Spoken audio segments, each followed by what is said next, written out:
ver. Vamos a ver.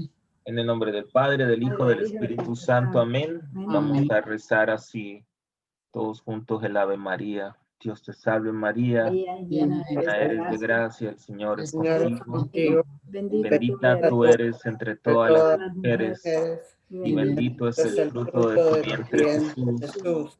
Santa María, Madre de Dios, ruega por nosotros los pecadores, ahora y en la hora de nuestra muerte. Amén. Amén. En nombre del Padre, del Hijo, del Espíritu Santo. Amén. Amén.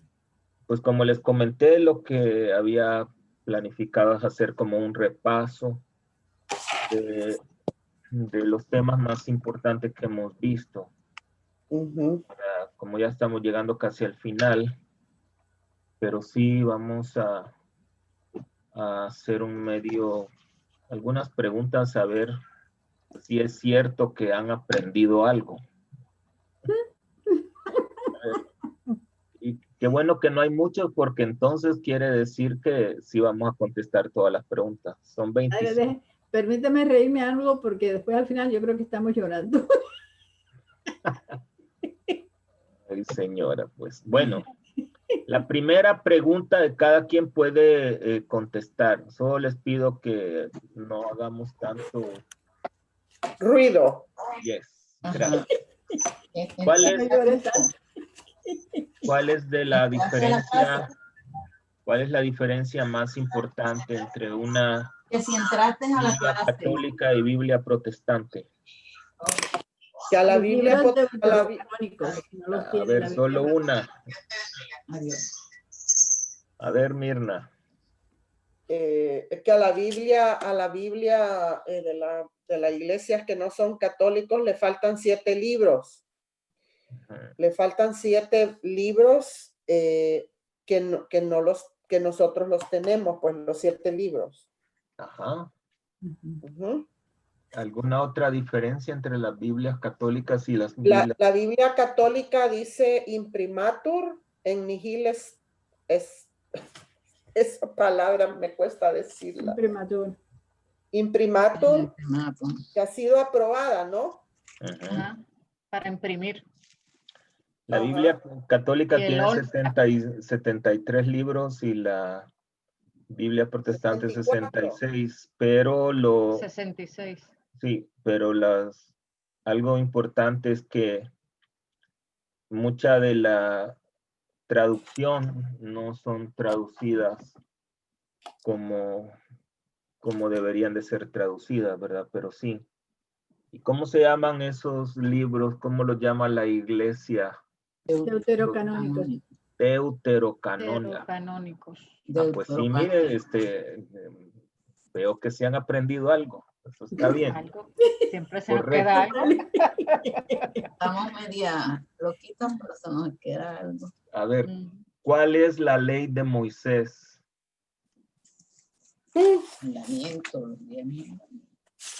A ver, Hilda López. La Torá. No. El Pentateuco. No. La Torá. No. No son los 10 mandamientos. Los 10 mandamientos. No,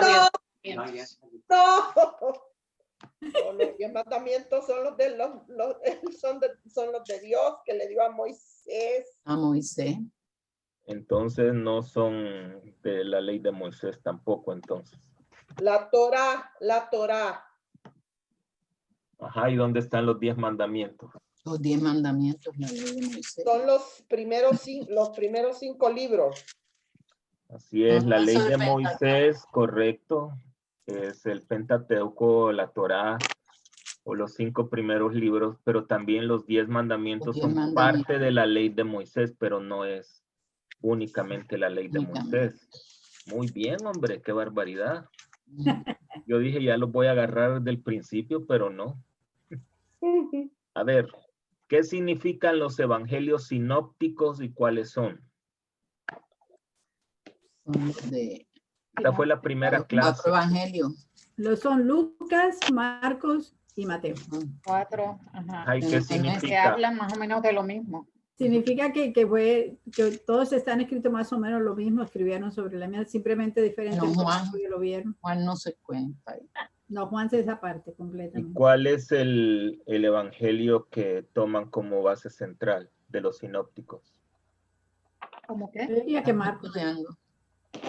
El evangelio de San Marcos es el que toman como base para hacer. Como base.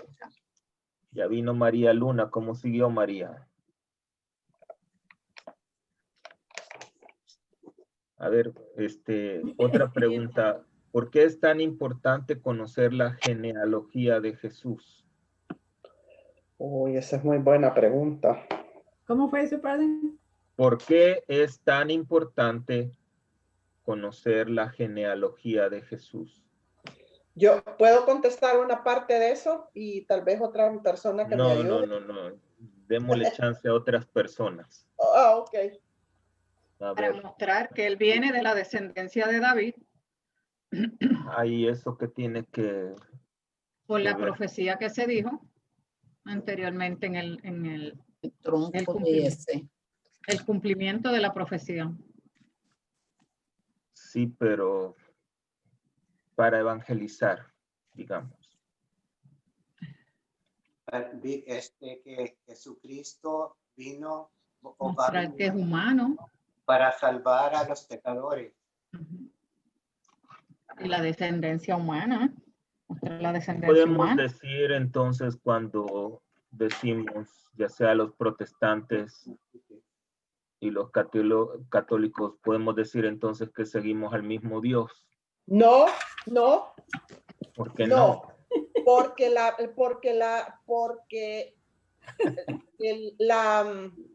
¿cómo se puede decir? La descendencia de Jesús la muestra el Dios de Jacob, el Dios de Moisés. Son 14 generaciones. Donde ahí está incluido San José, la Virgen María. Así es correcto, ¿verdad? La genealogía de Jesús nos muestra, que todos los personajes, ¿verdad?, que son parte del plan de Dios. Y todos debemos de darle veneración. Pero por eso les decía, y a alguien, digamos, como un protestante, ¿de qué le puede servir que digan? Es que es de la descendencia de David, si eso todo el mundo lo sabe.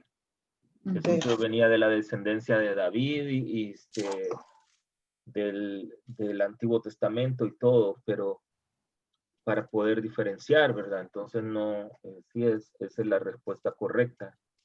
Porque dentro de la genealogía de Jesús, todos los personajes que se mencionan es porque juegan un papel importante porque Dios así lo quiere o lo quiso, ¿verdad? Entonces también ahí está José y María, lo cual los protestantes no le dan veneración a ellos. Muy bien, hombre, yo veo que de volada. A ver, ¿qué significa la tipología? Oh, here we go. Cuando es similar en un testamento, estamos escuchando en un testamento y luego en otro hay similaridades que están.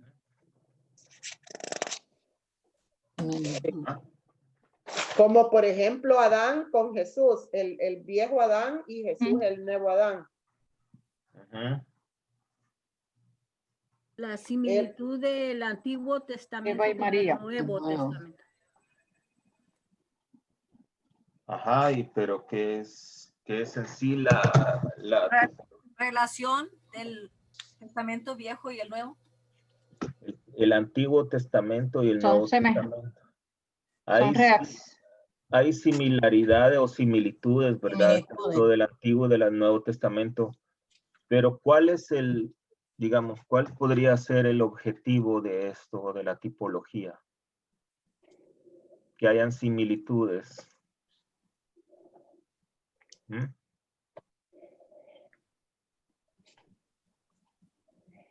Muerte y resurrección, construir el templo en 3 días.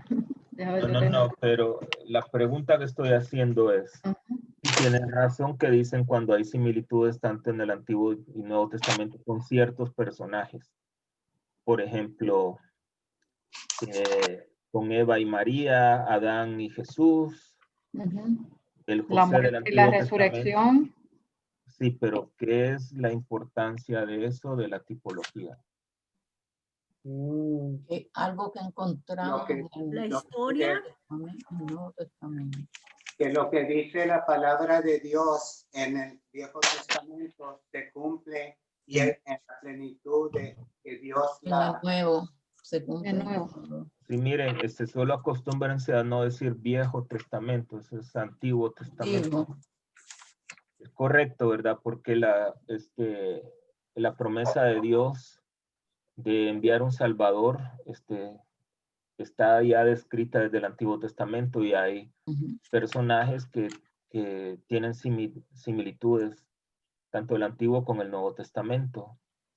Es importante explicarlo porque hay gente que no cree en las Sagradas Escrituras o no le dan, digamos, piensan que solo son coincidencias. Cuentos de camino. Coincidencias, ¿verdad?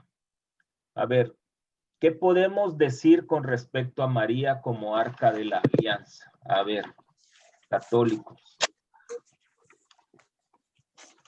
La arca de la alianza tenía los mandamientos,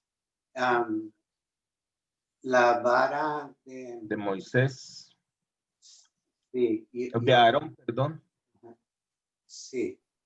Y la Virgen y la palabra. Y la Virgen tenía a Jesucristo, el verbo de Dios. Y la ley del reino de Dios, que es Jesús, tenía las tres cosas también. Se quedó a medias. A ver, sí, más o menos es la idea. El arca de la alianza tenía la vara de Aarón, tenía el maná y tenía ¿cómo se llama? Los 10 mandamientos. Las tablas de los 10 mandamientos. Las tablas de los 10 mandamientos, entonces. Sí. ¿Por qué hay una tipología con María respecto al arca de la alianza? Porque María es yo diría la nueva arca de la alianza, porque tiene Jesucristo el pan de vida, el maná, que es la Eucaristía y la palabra de Dios, y tiene y la ley de Dios, es la ley del amor. La vara de Aarón representa en Jesús el nuevo sacerdocio. ¿Qué más? Por ejemplo, la tipología, la correlación ahí es que en la vara de Aarón está Jesús, que es el nuevo sacerdote, el sacerdote. Ya lo dijiste, perfecto. ¿y qué más? El maná, que él es el pan bajado del cielo. ¿Y qué es eso? ¿Cómo que qué es eso? La Eucaristía. Así es. Pues ¿Verdad? sí, la Eucaristía. Perdón, sí, la Eucaristía. Y los 10 mandamientos es la palabra de Dios, la ley, las leyes. Y Jesús vino a perfeccionar la ley. La última no. Ok. En el Evangelio de San Juan dice, en el principio estaba el Señor y Él era la palabra y la palabra era Dios. A Jesús se le conoce como la palabra, entonces la palabra son los 10 mandamientos, que también María tenía a Jesús, que es la Eucaristía, y la vara de Aarón, que es la autoridad de la iglesia, ¿verdad? Esa es la tipología, entonces para que ustedes lo expliquen también. Acuérdense que la idea de todo esto de aprender, aparte de que ustedes aprendan, es que puedan ayudar a otros a evangelizarlos, ¿verdad? Que les sepan explicar. A ver, ¿tienen alguna pregunta hasta aquí de esto? No, está clarito. Señora Castillo se me está durmiendo ahí, por eso. A ver, ¿qué son los dogmas de fe y cuáles son los dogmas marianos? Oh my gosh. Y don Nelson se me durmió también. Un dogma es algo que la iglesia considera que hay que tomarlo por fe, aunque necesariamente no tengan, digamos, algo escrito que lo dice así o lo que sea, pero sí tiene que ser algo que aceptamos y que seguimos y que de alguna manera es algo, es cierto, es comprobable. Pero no hay algo de seguro que diga es esto y lo otro. Es comprobable. ¿Y cómo es comprobable la verdad de por el Papa? No es comprobable, Marta.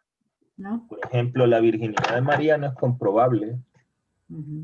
Los dogmas marianos son la maternidad divina. No nos pasemos. ¿Qué son los dogmas? Primero los dogmas, tenemos que saber qué son.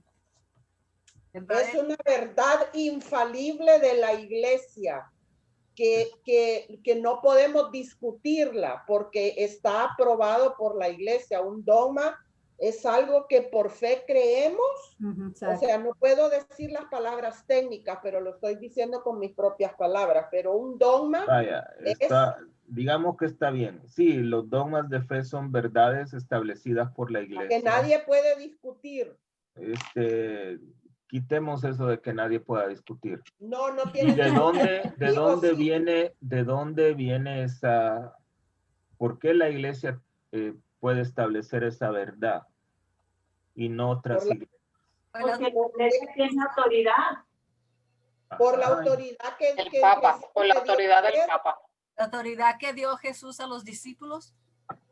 A Pedro. A Pedro. No, Pedro para hacerlo, ¿cómo se llama? El primer papa. Hay una escritura que el Señor le dice a los discípulos: toda autoridad se me ha dado a mí en la tierra como en el cielo. Entonces, la autoridad de la iglesia, ¿verdad? Para que ustedes lo tengan así, o sea, lo puedan explicar de una manera más bíblica. La autoridad de la iglesia la dio Jesucristo, ¿verdad? Y se la dio, obviamente, a Pedro y a los discípulos, porque Jesús estableció en Pedro la roca que es la iglesia católica o la iglesia universal. Entonces, esa autoridad de los dogmas, ¿verdad? O esas verdades de fe vienen dadas por la misma autoridad que Cristo les legó a sus discípulos. Ahora, ¿y por qué tenemos que creer? A ver.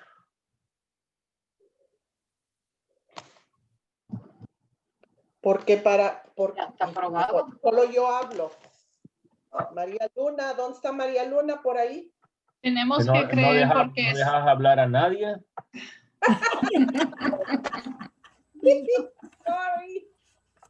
A ver. Esta es nuestra fe. Por eso la creencia es de nuestra fe. Por eso tenemos la creencia de que la madre, la virgen, es virgen. Las dogmas de la virgen. Pero que no nos hemos pasado todavía de las dogmas. Okay. ¿Cómo podría usted, digamos, entablar un diálogo con un protestante sobre los dogmas de fe? Porque la iglesia es la guardián de la verdad, según la escritura dice. Yo soy protestante y no creo en eso. Bueno, entonces, si ¿Cómo usted lo dialoga con otra persona? Si acaso que ellos quieren saber, si alguna persona quiere saber y ellos dicen que creen en la palabra de Dios, pues yo les puedo enseñar de la palabra de Dios lo que dice la palabra de Dios y que es el guardián de las escrituras, donde dice que la iglesia es la guardián de la verdad. Mire, más o menos tienen la idea. En la Biblia no dice que la iglesia es la guardiana de la verdad. ¿verdad? Lo que Jesús le dio la autoridad, fíjese bien, la autoridad a la iglesia por medio de Pedro. En el Concilio Vaticano II es donde dice que la iglesia es la guardiana de la verdad. O también el Catecismo de la Iglesia Católica, que lo leyeron ustedes al principio. ¿Cómo poder conversar con alguien, con un cristiano, un protestante? No estoy hablando ateo. ¿Verdad? Porque lo primero que deben de preguntar es, ¿ustedes creen en la Biblia? Preguntarle a un protestante. Entonces, obviamente el protestante les va a decir, sí creo. Entonces, la siguiente pregunta suya es, ¿cómo me garantizas tú que todo lo que está en la Biblia es cierto? Porque son establecidas por Cristo y son verdades de la fe de uno. Si yo tengo la fe, yo sé que Cristo estableció, la iglesia que estableció. No me están entendiendo el diálogo. Yo sí lo entendí, padre. Mejor dicho, él está preguntando al protestante. Así es. Entonces, déjalo que Porque el protestante les va a discutir los dogmas. Les va a decir, eso no está en la Biblia. No está en la Biblia. Pero eso es lo que dicen los protestantes. No está en la Biblia. No lo va a decir. Entonces, la pregunta que ustedes deben hacer es la siguiente. ¿Y tú crees en las Sagradas Escrituras? Obviamente el protestante les va a decir que sí. Entonces, la siguiente pregunta de ustedes hacia los protestantes o a la persona que esté conversando con ustedes es, ¿y a ti quién te garantiza que lo que está en la Sagrada Escritura es cierto? Entonces, ¿qué respuesta creen que les va a dar el protestante?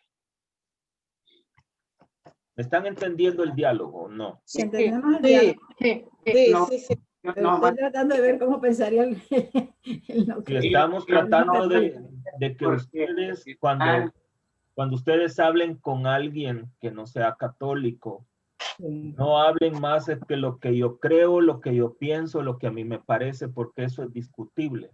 Sino que son argumentos valederos, ¿verdad? Entonces, con la Biblia en la mano. Cuando ustedes preguntan a alguien que no sea católico, ¿y a ti quién te garantiza que lo que está escrito en la Biblia es cierto? ¿Cuál creen ustedes que va a ser la respuesta? No, no sé si el Espíritu Santo. Biblia o, no sé. Porque nadie ha regresado desde ese tiempo para decir eso pasó. ¿Por qué creen que lo creen? Porque es algo que el Espíritu Santo. ¿No? Por el Espíritu Santo. ¿Creen que el protestante les va a decir eso? No le va a decir. Porque esa es la enseñanza que dejó Martín Lutero, que ¿cómo se llama? El estudio de ellos, digamos así, es que Martín Lutero se basó no solo en la tradición de la iglesia, sino en lo que está nomás escrito. Por eso ellos creen. No. No. Because they read the scriptures literally, Father, that's all. Okay.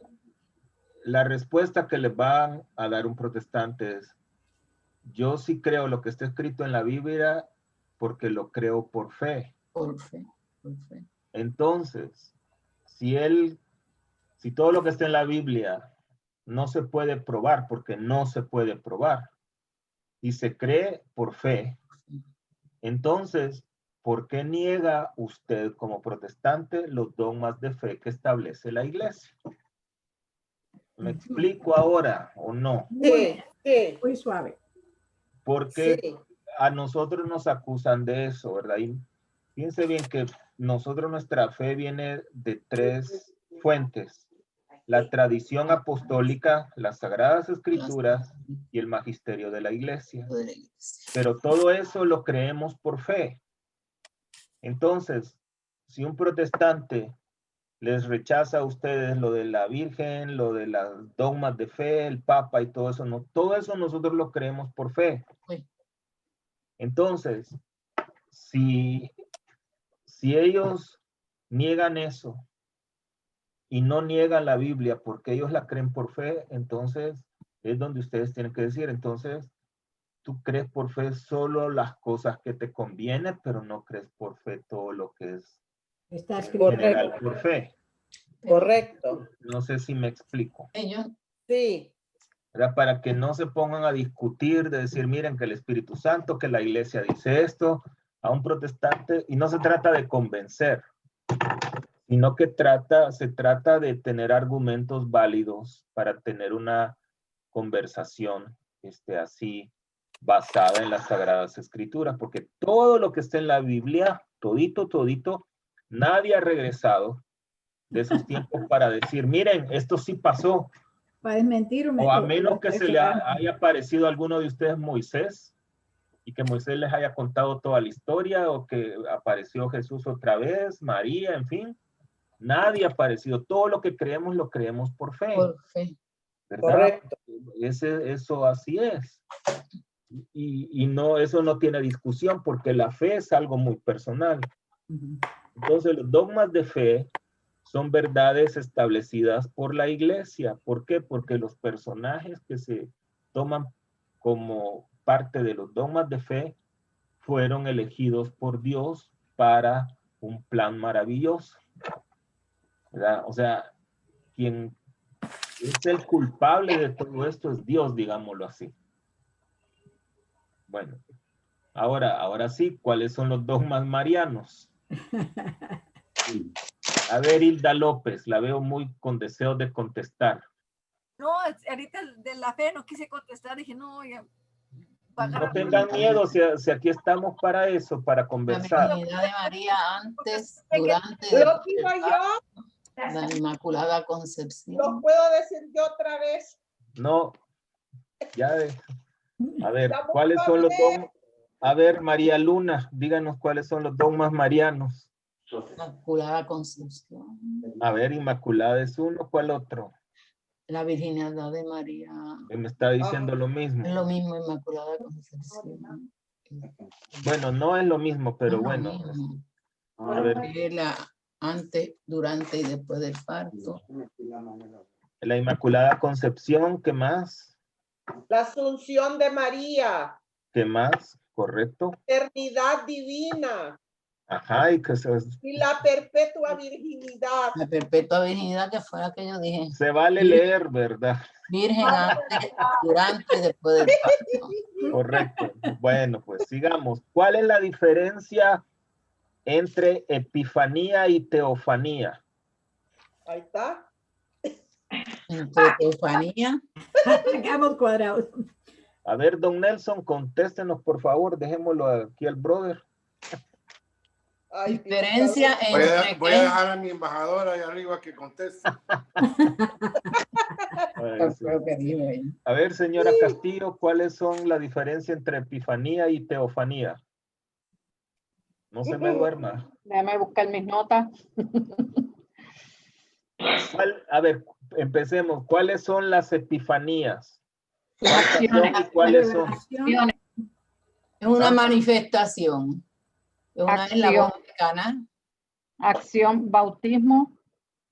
Ajá. Es una epifanía. Ese es el segundo, la segunda epifanía.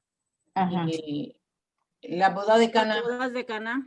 Esa es la tercera. Sí. ¿Cuál es la primera? La adoración de Jesús cuando nace. Se revela la fiesta de los Reyes Magos. Los Reyes Magos. Se revela a los reyes y a todo el pueblo. De los magos. No hay fiesta de Reyes. Fiesta de Reyes. A ver, ¿cuál es la 6 de diferencia? enero. La epifanía es la adoración de los magos. La manifestación de Dios por medio de Jesucristo. Ese es el nacimiento del niño Jesús. Entonces, son 3 epifanías. La que celebramos, la visita de los magos del Oriente al Señor, o el nacimiento, ¿verdad? El otro es el bautismo, que se le manifiesta a Dios por medio de Jesús a San Juan el Bautista. Y la última, pues, es la boda de Caná. La boda de Caná. que termina la época, el bautismo termina la época de la Navidad. Sí. En las bodas de Caná se le manifiesta a Dios por medio de Jesús a los apóstoles. A ver, ¿cuál es la teofanía, pues? La teofanía es la revelación de la manifestación de Dios como divinidad. De Dios. No. En la transfiguración. Es la manifestación o aparición. Correcto, es la revelación de la divinidad. Como Dios, ¿verdad? Como porque divinidad. Jesús también es de la divinidad. A ver, y decíamos que habían bueno, hay muchas teofanías, pero las más, digamos, famosas es cuando se le aparece a Moisés en la zarza ardiendo. La zarza ardiente. Y la transfiguración, correcto. Sí. Ahora ya veo que ya van bajando en responder. Tengo una pregunta. A ver, dele, doña.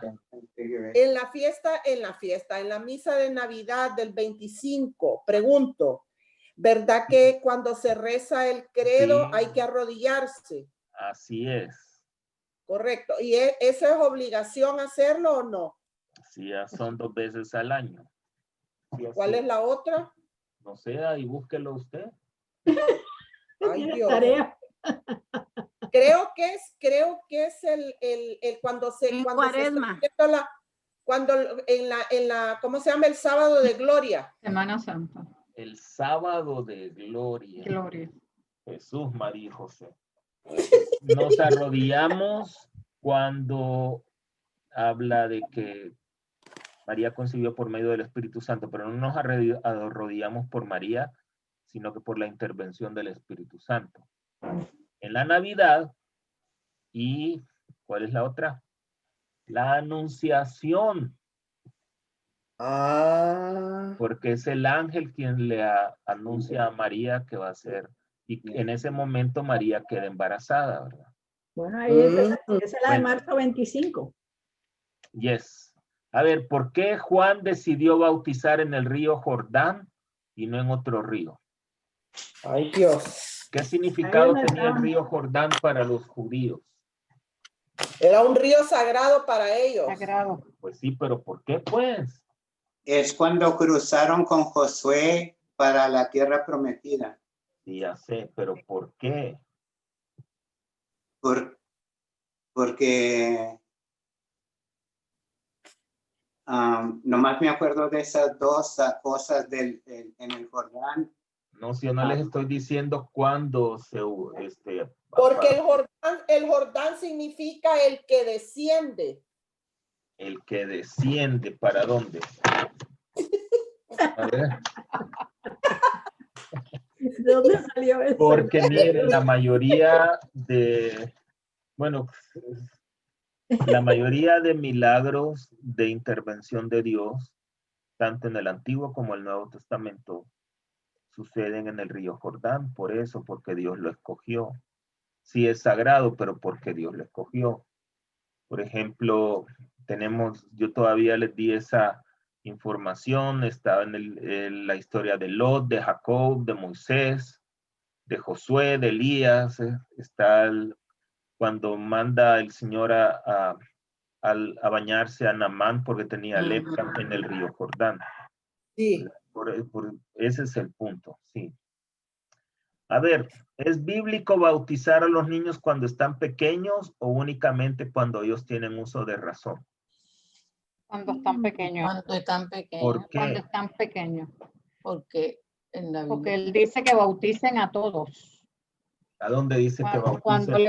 Cuando le ordena a los apóstoles que bautizaban, dice que bauticen a todos. Y bautizaban familias completas. En esa familia habían niños. ¿Y eso cómo se llama? Porque bauticen a todos en el nombre del Padre, del Hijo y del Espíritu Santo. Porque cuando Jesús ascendió al cielo, esa fue la orden que él les dio: bauticen en el nombre del Padre, del Hijo y del Espíritu Santo. Ajá. No dijo bauticen a los que tienen de 15 para arriba. Dijo bauticen a todos. A todos. Sí, pero falta ahí. Cuando se convertía una familia, los bautizaban a todos los que había en esa casa. ¿Por qué es importante el bautismo? Porque es por la remisión de los pecados. No, yo no dije, bueno, sí, eso es, esa era la otra pregunta, pero ¿por qué tienen que ver? Ya mira, violó, ¿verdad? Yo veo que es... ¿Y cuál era la pregunta, pues? Que ustedes no oyen que es bíblico bautizar a los niños cuando están pequeños o únicamente cuando ellos tienen uso de razón. Me dijeron que sí, es bíblico. Ajá, perdón, ya me dijeron más o menos una respuesta que es la gran comisión, cuando Jesús lo manda a sus discípulos y les dice, vayan por todo el mundo y bautícenlo, y aquel que se bautice va a quedar salvado y el que no va a ser condenado. Sí. Pero también hay otra lectura que habla sobre eso, que es más claro. Les voy a ver, pura, cuénteme. No sé. ¿Cuál es? Yo no sé la lectura. Yo sé que cuando se convertía una familia y entonces bautizaban a todos. No. Pero no sé la lectura. ¿Dónde dice que se bautizaba a toda la familia? Porque si una familia tiene que tener niños y los bautizaron. No, mamita, eso no es así. ¿No es? Bueno, lo que vemos en los hechos es lo de Cornelio, ¿no? Que él, a cuando ver, él traía por ahí la vamos. carta a la fe, entonces manda a todo el mundo, su familia y los Esa es la familia de Cornelio, que cuando se convirtieron los bautizaron a todos. Pero en sí, les voy a leer. Yo veo que estamos un poco flojos en la mano. No, estamos contestando muy bien. Está en el Hecho de los Apóstoles, capítulo 2. A ver. Y por el mundo. No. Y bauticen a todos. Capítulo 2. Pero todos reciben la gracia, que eso es lo maravilloso, que el que se bautiza recibe la gracia. Así, y eso sí le va a decir el protestante, que reciba la gracia. Entonces, cuando viene el Espíritu Santo. ¿Para dónde viene el Espíritu Santo? No, en el capítulo 2 de Hechos. El capítulo 2 de Hechos. Sí. Escuchen. Ay, Señor. Ahí vamos. Dale, Hechos de los Apóstoles, capítulo 2. Ajá. Del 37 en adelante. Escuchen. Al oír esto, se les traspasó el corazón y preguntaron a Pedro y a los demás apóstoles: ¿qué tenemos que hacer, hermanos? Pedro les contestó: conviértanse y sean bautizados cada uno de ustedes en el nombre de Jesús, el Mesías, para perdón de vuestros pecados, y recibirán el don del Espíritu Santo. Porque la promesa vale para ustedes y para sus hijos, y para los que están lejos, para cuantos llamaré así el Señor Dios nuestro. Entonces es por eso, ¿verdad?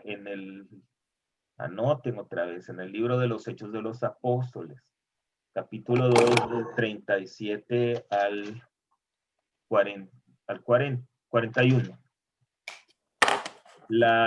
El versículo clave está donde dice: porque la promesa vale para ustedes y para sus hijos y para los que están lejos.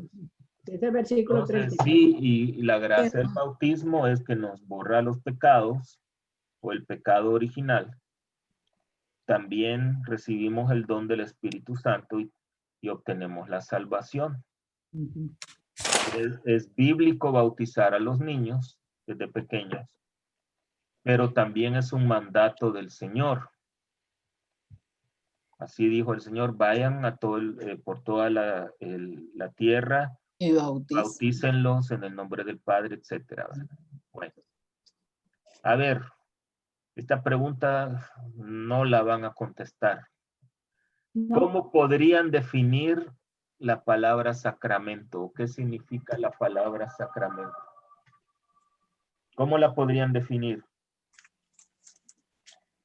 No sé, sacra de sagrado. El sacramento, it's an outward sign instituted by God to give grace.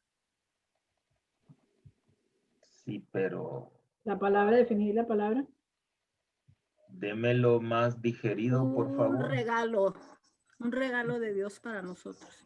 Para ustedes. El sacramento es un medio, un regalo que nos dio Jesucristo para que un regalo, pero si los protestantes no tienen, los sacramentos. Un sacramento es una gracia invisible de Dios que se manifiesta por medio de una acción visible de la iglesia. Correcto, así es. A ver, repítalo, mi amigo. Pero suena como que lo leyó en el internet. Sí, señor. No, eso se lo dije. Eso se lo dije no lo hemos hablado así. A ver, repítalo, por favor. Un sacramento es una gracia invisible de Dios que se manifiesta por medio de una acción visible de la iglesia. ¿Verdad? El decir es que es un regalo, es aquí. Óigame, por eso es que ustedes no convierten a los protestantes. No, es que tratamos no de hablar con ellos para no caer. ¿Cómo no? Sí. Terminamos nosotros. A ver, que es muy bien, eso es una gracia invisible de Dios que se manifiesta por una acción visible de la iglesia, ¿verdad? Digamos, en el sacramento de la reconciliación, ¿cuál es la gracia invisible de Dios y cuál es la acción visible de la iglesia? Para los que dicen que se van a confesar seguido.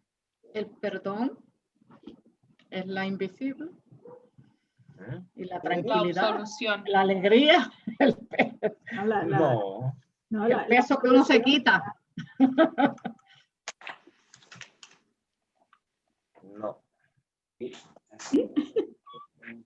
¿Cuál es la gracia? La gracia invisible de Dios es el la absolución o el perdón de los pecados, digamos, el perdón de los pecados. Es visible, ¿verdad?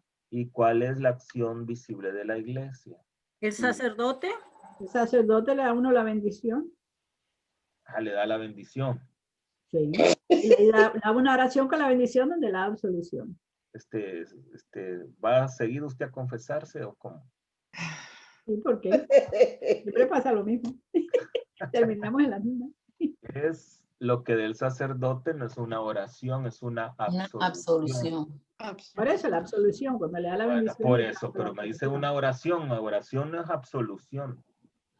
¿Verdad? La absolución es cuando el sacerdote dice, Padre misericordioso y bondadoso, que por la muerte y resurrección de Jesucristo enviaste al mundo para el perdón de los pecados, enviaste el Espíritu Santo para el perdón de los pecados por intermedio de la iglesia, que Dios te dé el perdón y la paz. Entonces, esa es la acción visible de la iglesia, que el sacerdote da la absolución, que le levanta la mano. La absolución es la visible, ¿verdad? Pues sí, es. Mire, padre, y si el padre en el momento de la confesión se le olvidó dar esa solo ahí hace una... Un garabato. Pues vaya a confesarse otra vez para que le den la absolución. Padre, yo estaba con el sacerdote que dice, no, eso ya no se usa hoy día. Tú fuiste a confesarte si él hizo un garabato de su cuestión. No, la iglesia no, que pides tú, no le da nada. ¿No, padre? Sí es, pero eso es incorrecto, ¿verdad? El sacerdote tiene que dar por completo la absolución. Ok. Bueno, classes, I don't know, he's doing with the people that is having the COVID. Por favor, pongan en silencio el micrófono, mamita.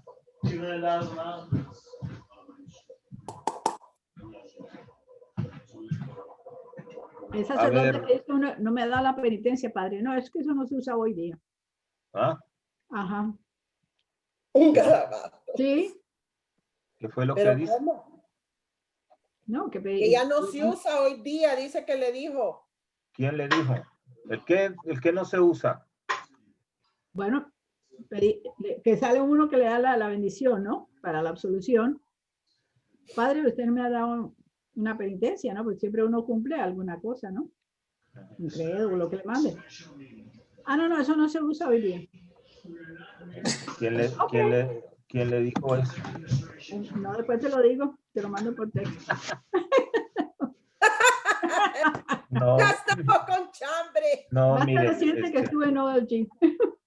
No, es un, acuérdense, miren, eso no tiene... los sacramentos, la iglesia es guardiana de los sacramentos, pero la iglesia no puede hacer ajustes de lo que Jesús estableció, ¿verdad? ¿Cómo se llama? La penitencia. No, pues si estamos hablando de la iglesia, el ministro es el que representa a Cristo en ese momento. Entonces, tanto la absolución como la penitencia deben de darse. A veces la absolución no tiene que ser algo punishment, algo tan, como castigo, no lo es, ¿verdad? No es esa la intención. Pero sí se debe, por ejemplo, yo a veces les digo a la gente, mire, la próxima vez que vaya a recibir la comunión, cuando reciba la Eucaristía, dele gracias a Dios por todas las gracias que ha recibido, por ejemplo. ¿Verdad? Es algo que la absolución es algo que nos recuerda, perdón, la penitencia es algo que nos recuerda la misericordia de Dios. Amén. Pero también, como les dije, algunas veces también se refiere a la restaurar una relación que quizá se haya roto por las acciones de las dos personas. Pero no, lástima que si le dijo a un sacerdote eso, no es cierto. ¿Verdad? Eso no es cierto y disculpe en nombre de mis hermanos sacerdotes porque eso no está bien. ¿No será que no habrá escuchado correctamente? No, porque pasó a otras personas también que comentaron eso. Bueno, sigamos pues. ¿Qué significa la Santísima Trinidad? No me vayan a decir Padre, Hijo y Espíritu Santo. Amén. Muy bien dicho, Padre. ¿Qué significa la Santísima Trinidad?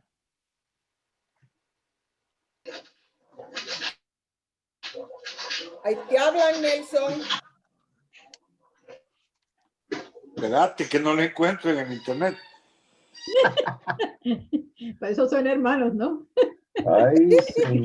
Lo mismo. A ver, ¿qué significa la Santísima Trinidad? Dígame para ustedes, ¿qué significa la Santísima Trinidad? Es el dogma fundamental de los cristianos. Está bien. Del cristianismo, de los católicos. Esa es la definición, pero ¿qué significa para ustedes? 3 personas distintas y un Dios verdadero. No, si yo no estoy pidiendo la definición, ¿qué significa para ustedes? No, para mí. Que Diosito es lindo. En lo personal, para mí, es la unión de las 3 esencias de Dios, porque en realidad es un solo Dios. El Dios Padre, que nos creó la tierra que tenemos. El Hijo, que es el Verbo, o sea, la palabra de Dios hecho carne, que vino a enseñarnos y a estar con nosotros, y al mismo tiempo a redimirnos del pecado. Y el Espíritu Santo, que es el Espíritu de Dios, que es el Espíritu de Cristo también, que nos dejó aquí en la tierra para que vivamos todos bajo esa unión de los 3. So, para mí, el Dios Padre es el Creador, el Dios Hijo, el que vino aquí, nuestro Redentor, y el Espíritu Santo es el que está con nosotros ahorita en este instante, él vive con nosotros a toda hora. Ese es el que nos dejó hasta cuando venga Jesús otra vez en su segunda venida. Para mí eso es lo que yo le entiendo. Bueno, pues, para mí es fortaleza y protección. Está bien, por eso les digo, no es una definición, pues la pregunta es muy personal para ustedes. ¿Qué significado? Está bien, no hay respuesta mala porque es algo personal. A ver, me voy a saltar algunas preguntas porque son demasiadas. A ver, ¿qué significa la palabra griega anawin? ¿Cómo se escribe? Anawin. Anawin. A-N-A-W y latina N. Anawin. ¿Es como Teotocos, como la Teotocos? Bingo. No. No. A ver, Anita Velasco, no se me esconda, por favor. Palabra griega, Anawin. Y Susanita Gómez también se nos escondió. Pues, ¿sabe, padre? Yo no me acuerdo de haber escuchado a Anawin. Claro que sí, no ¿En se me dónde? escondan. ¿Ah? ¿En qué clase dio eso? ¿En qué contexto, padre? A ver, Ana.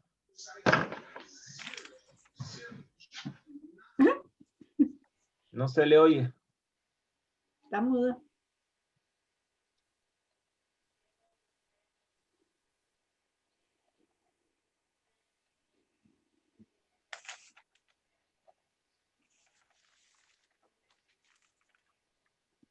Eso fue en el capítulo de las bienaventuranzas. ¿Ahora sí? ¿Cómo? A ver, Susanita, entonces. ¿Me escucha, padre? Ahora sí le escucho, Ana. Ahora sí. Sí. Disculpe, padre, me estoy levantando. Tengo a mi hijo muy enfermo con el COVID. ¡Ay, ya lo No, encontré! pobrecita, vamos a orar por él. Sí, por favor. Y me estoy levantando, se me subió mucho la temperatura ahorita y me levanté a ponerle toallas. Les pido oración, No, por entonces favor. no, quédese con él, no hay problema. No. Anawin significa los pobres Gracias. de Yahvé. Y así es. Anawin significa los pobres de Yahvé. Eso está ahí en internet, ¿cierto? No, no lo encontré en internet, lo encontré aquí, mire, vuelva a ver, padre. Ahí lo veo yo, está bien, está bueno. Bravo, A ver, Mirna. sí, bravo. ¿Dónde se encuentra el Sermón de la Montaña? No me van a decir en la montaña, por favor. No. ¿Dónde se encuentra? A ver, Iliana Hernández, la señora Mateo, del diácono. capítulo 6 y 7. Silencio, Iliana Hernández, dije. A ver, no se me duerma ya, Iliana. ¿Dónde se encuentra el Sermón de la Montaña? Los 5. Mateo, padre. A ver. Bueno, pues. Mateo. Se encuentra en el capítulo 5 de San Mateo. 5 de Mateo. No. 5, 6 y 7. 5, 6 y 7, correcto. El Sermón de la Montaña son los 3 capítulos de San Mateo. 5, 6, 7. 5, 6 y 7. A ver, ¿cuál es el nuevo decálogo?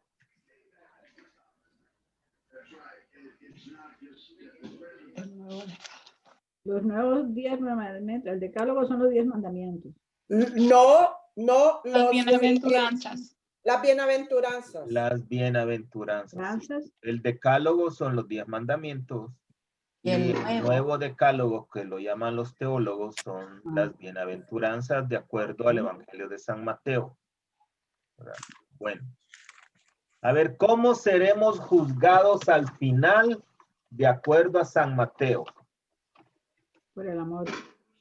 Mentira. Por las obras. ¿Cuáles obras? Las obras que hicimos aquí en la tierra. ¿Hiciste alguna obra buena? Oh, claro que sí, padre. Obras de misericordia. No. Por el amor. No. No, señor. Es más, el seguimiento de los 10 mandamientos, todo lo que hemos seguido y las bienaventuranzas. Usted mismo hizo esa pregunta en la clase y yo me acuerdo porque yo respondí por el amor y me dijo que no. Correcto. Aquí está, escuchen. Habéis oído que se dijo a los antiguos, no matarás, y el que mate será reo de juicio. Yo les digo, todo el que se deja llevar de la cólera contra su hermano será procesado. Si uno llama a su hermano imbécil, el Sanedrín Oye, padre. merece la condena de la llena del fuego. Por tanto, si cuando vas a presentar...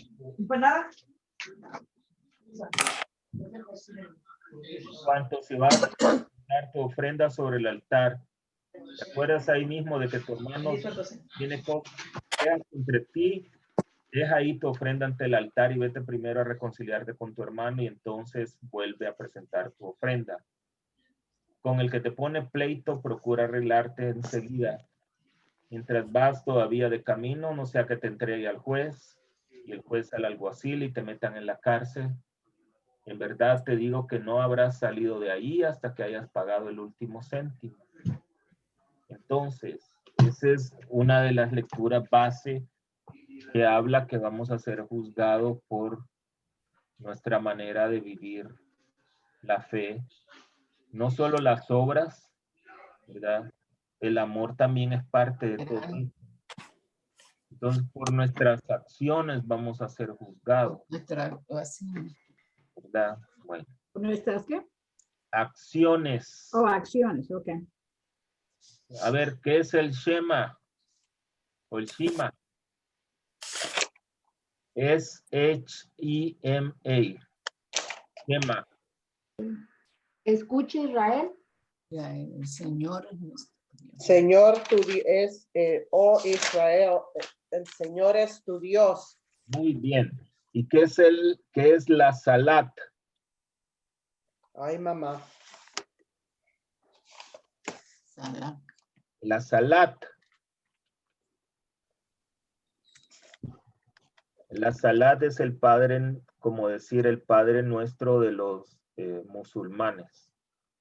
¿Se acuerdan que cuando vimos el Islam, vimos los judíos y la Iglesia Católica, decíamos que el Shema es como el Padre Nuestro de nosotros y el Salat es de los musulmanes? Bueno, pues la última pregunta, aunque me faltan muchas preguntas más, pero a ver si se acuerdan de esta. ¿Cuáles son los pecados contra el Espíritu Santo? Esas 5 cuestiones. A ver. Difamación.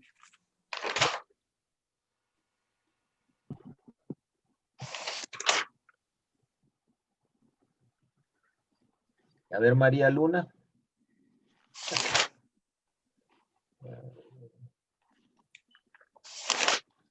No se acuerdan.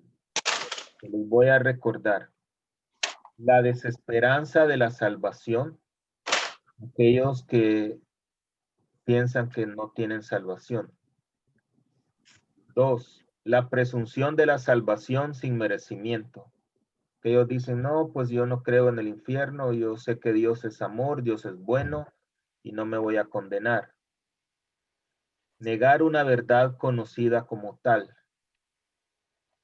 Por ejemplo, negar la fe. La envidia, número 4, la envidia de la gracia fraterna. Envidiar aquello que tienen otros que supuestamente Dios se los ha dado y a mí no. Número 5, la obstinación en el pecado. Aquellas personas que siguen pecando y no se quieren arrepentir. No se trata, fíjense bien, no se trata de un pecado recurrente, pero la persona se arrepiente. Como todos nosotros, pecamos y a veces pecamos de lo mismo, pero pedimos perdón. Entonces, hay personas que viven constantemente en pecado mortal porque no quieren arrepentirse, no les importa. Y número 6 es la impenitencia final. O sea, ¿La qué? Impenitencia final. Eso. Entonces, la desesperanza de la salvación, la presunción de la salvación sin merecimiento, negar la verdad conocida como tal y la envidia de la gracia fraterna, la obstinación en el pecado y la impenitencia final. Impenitencia. Impenitencia. ¿Puede explicar eso un poquito, padre? De No cree en el juicio final. Ah, ok. ¿Cómo es lo que explicó de esto de impenitencia? Aquellos que no creen en el juicio final. En el juicio final o el día del que vamos a ser juzgados. Hay más preguntas, pero A ver, ¿quién es la reina del sur y cómo se le conoce? 0. O sea que es que nunca la mencionaron. La reina del sur, ella la mencionan, pero nunca dijeron su nombre. Me preguntaba el nombre, yo no dije cómo se llama la reina del sur. No, ¿quién era? ¿Quién era la reina del sur?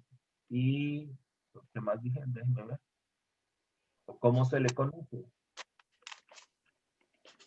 Eso yo lo anoté. Está en el libro de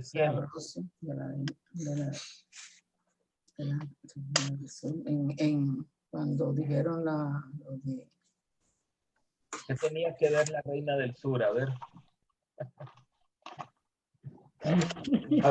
No, ya demasiado, muy elevado esa pregunta. No, pero en general han estado muy bien. La reina del sur era la reina de Saba, que va a visitar a Salomón porque había escuchado de su sabiduría y ella quería conocer un poquitito más. Y Jesús la menciona porque la reina de Saba, o sea, la reina del sur, la tenían como grande de un reino y también a Salomón. Y Jesús les dice, pero aquí hay uno más grande que la reina del sur y Salomón. ¿Se acuerdan? Sí. Bueno. A ver, ¿alguna pregunta, algún comentario más? No, estuvo bueno, padre, el fogoneo de preguntas, nos refresca la mente. Sí, la verdad que sí. Sí, ¿verdad? Padre, nos las debe enviar por email para contestarlas y tener ese repaso. Está bueno, se las voy a enviar. La voy a poner no, se las voy a enviar por email. Sí. Exacto, por email. Ajá. No les puse de los últimos capítulos que hemos visto porque eso lo vamos a ver adelante. Sí. No preguntó nada sobre Los Ángeles. Los Ángeles. Es que como él dice, tiene muchas más preguntas, pero no tenemos más tiempo hoy. Sí, es. Pregunta. Miren, la cuestión es que cuando ustedes conversen con alguien que no sea creyente o creyente a medias, traten de evitar sus opiniones personales. Yo creo, yo pienso, a mí me parece lo que enseña la iglesia. Si no nos basamos mucho en las Sagradas Escrituras. Estamos hablando de dos cosas diferentes porque para poder evangelizar debemos de tomar como base las Sagradas Escrituras. Vivir nuestra fe es diferente porque como católicos, como les dije, viene de la tradición apostólica, las Sagradas Escrituras y el magisterio de la iglesia. Pero para poder conversar con alguien, sí tienen que tener, no que se puedan de memoria los versículos, pero sí conocer dónde está tal cosa para que ustedes puedan conversar, ¿verdad? Y su respuesta tenga mayor credibilidad. Ya va, sí. Pero cuando uno dice, mire, pues a mí me parece que tal cosa o el punto de vista esto, entonces eso ya es bien relativo y eso no tiene credibilidad. Pero si decimos, por ejemplo, cuando estamos hablando, ¿verdad? Déjeme ver alguna pregunta. Vaya, la diferencia entre epifanía y teofanía, lo que hablábamos de eso. O los dogmas de fe, ¿verdad? Alguien que les argumente, no, pero eso es invento de la iglesia. Entonces, ¿cómo puedo yo mantener una conversación? Preguntar, ¿y tú crees en las Sagradas Escrituras? Estamos hablando de por lo menos cristianos o protestantes. Sí. Porque los ateos le van a decir no. Entonces, si crees en las Sagradas Escrituras, ¿quién te garantiza a ti que todo eso es cierto? Y les va a decir, obviamente, yo lo creo por mi fe, que es lo que me enseñaron a mí. Ah, pues es lo mismo con los dogmas de fe. Tenemos dos opciones, o creer o no creer, ¿verdad? Entonces, de esta manera, pues, no sé si me explico. Pero sí, veo que sí tienen mucho conocimiento, los felicito de veras. Pero eso que no solo les quede así como conocimiento, sino que les ayude a vivir un poquitito más su fe y estar más cerca de Dios, ¿verdad? Que eso es lo más importante, buscar la santidad. Amén. Bueno, pues les deseo mis mayores deseos de Navidad. Ojalá que lo pasen en familia. No le crean a todos estos agentes del demonio que dicen no celebren la Navidad y toda la cuestión. Eso es lo que el diablo quiere. El diablo no quiere que le celebremos el nacimiento al Señor. No hay necesidad de andar en la calle para celebrar la Navidad ni nada por el estilo.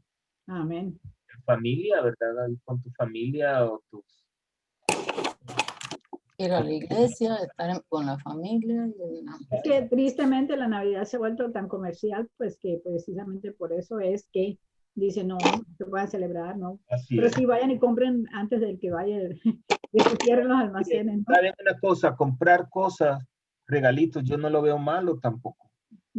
¿Verdad? Porque eso es parte de la alegría de la Navidad. La cosa es abusar, ya hacer aquello muy comercial y toda la cuestión. Entonces ahí sí yo no estoy de acuerdo. Pero regalar algo, pues qué bueno, gracias a Dios, ¿no les parece? Y nosotros hemos podido, gracias a Dios, llamamos a las personas, está en la puerta y se lo damos en la mano y desde el carro hablamos. El saludito para cada uno y así vamos adelante. Bueno, pues el Señor esté con todos ustedes. Y con tu espíritu. La bendición de Dios Padre Todopoderoso, Padre, Hijo y Espíritu Santo. Amén. Sobre cada uno y les acompañe siempre. Amén. Padre, Dios lo bendiga. Gracias, Padre. Feliz Navidad a todos. Feliz Navidad. Feliz Navidad. Feliz Navidad. Dios le bendiga. Feliz Navidad. Cuídese mucho, Padre. Dios le bendiga a todito. Ana, que tu hijo se mejore. ¿Cómo se Gracias, llama? Elsa, igualmente. Se llama Rogelio Junior Velasco. Rogelio. Ha sido un padre por mi hijo, que sigue malito con temperaturas muy altas. Osito.